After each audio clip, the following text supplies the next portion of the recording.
weapon-producing factories. The antibodies, produced by the analysis of the intelligence, resemble rockets specially targeted at the enemy. The B cell's antibody production takes place at an astonishing speed. They produce thousands of antibodies a second.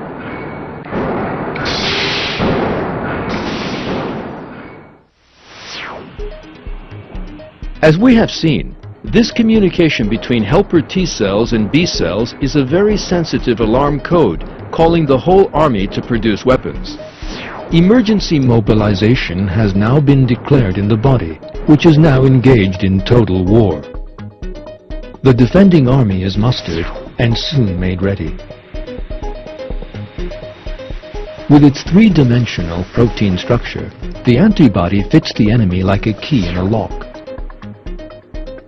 They will lock to a specific area of the virus or bacteria identified by intelligence and damage the enemy's biological structure. The invading germs will thus be neutralized.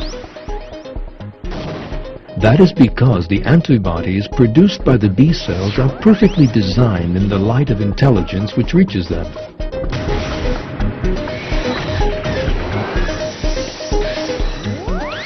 This resembles a tank being struck by a guided missile on the battlefield.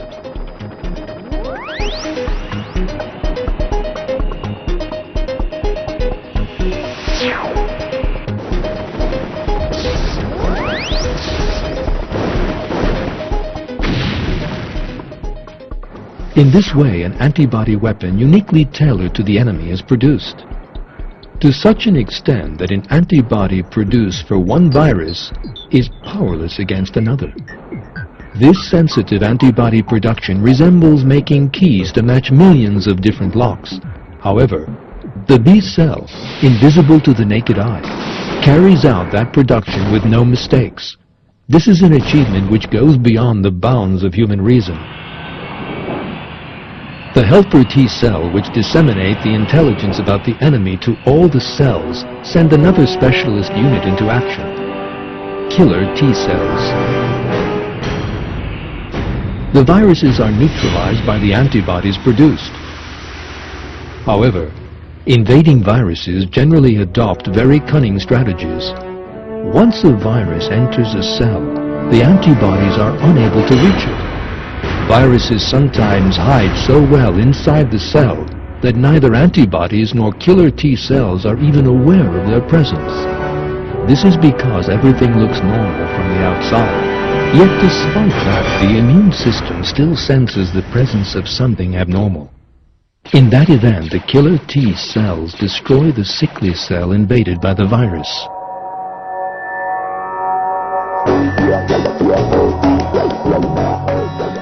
Helper T cells are not limited to warning killer T cells. They also call in the macrophages to clean the scene up without delay.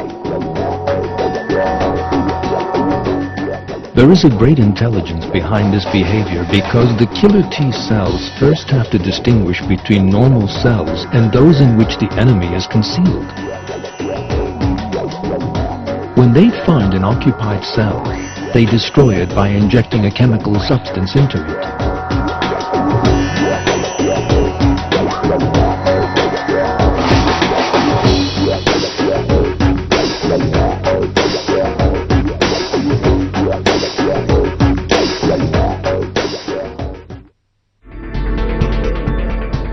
Once victory over the germs has been achieved, suppressor T cells stop the war. The war may be over, but it will never be forgotten.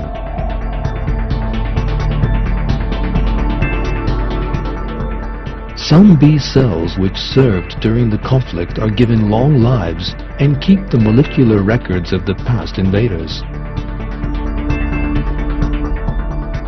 The aim behind this is to accelerate any possible war which might break out in the future.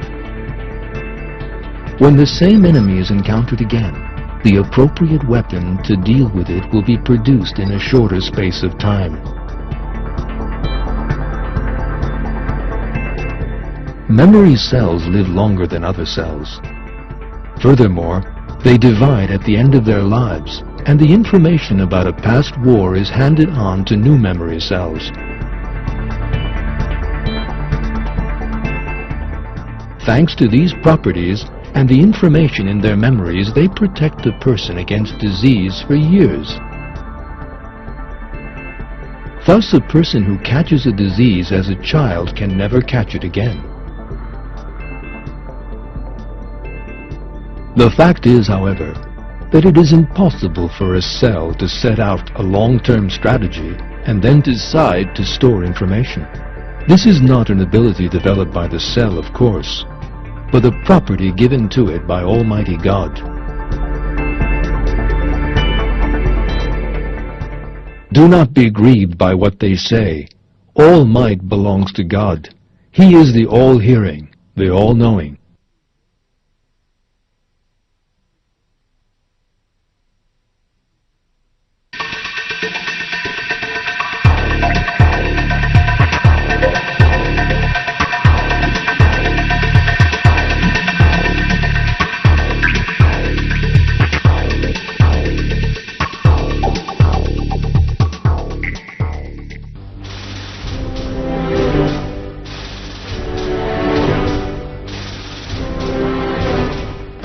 A great war is waged against any germ entering our bodies. The heroes of that war have received no military training.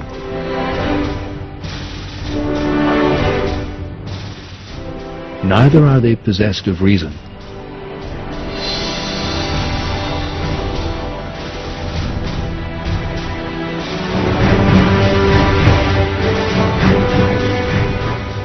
The heroes of this war are minute cells, millions of which would fit into a single full stop. Moreover, this army does not just fight the war, it also determines its own military strategies and produces its own weapons.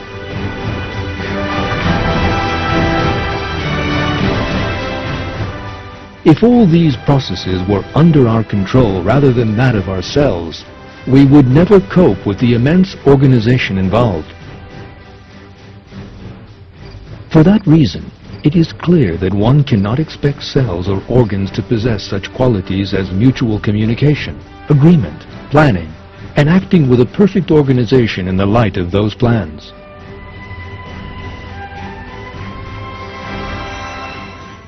Just think, what we are dealing with here is a few organs and 1 trillion or so cells.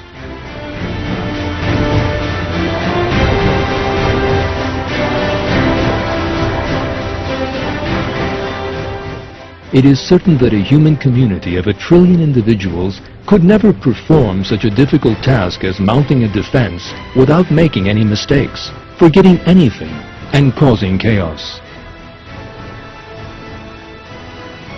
There is one single truth here which must definitely be admitted, and that is that it is Almighty God, Lord of infinite might, knowledge, and reason, who creates cells, as He does everything else in nature, be it great or small. The fact that it is Almighty God who restores people to health is revealed in the Quran by citing the examples of the word of the Prophet Ibrahim.